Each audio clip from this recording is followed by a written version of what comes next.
What's going on, YouTube? Today I'm about to show you how to do the cutout and the outline. But first of all, go ahead and follow me on Lemon8. So first thing you want to do is choose your photo and click on stickers, then hit customize.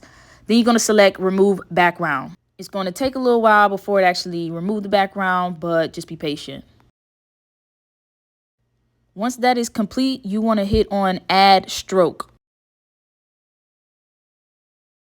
Then I want you to hit on stickers and then select the clock, and that will show you all of the stickers that you customize.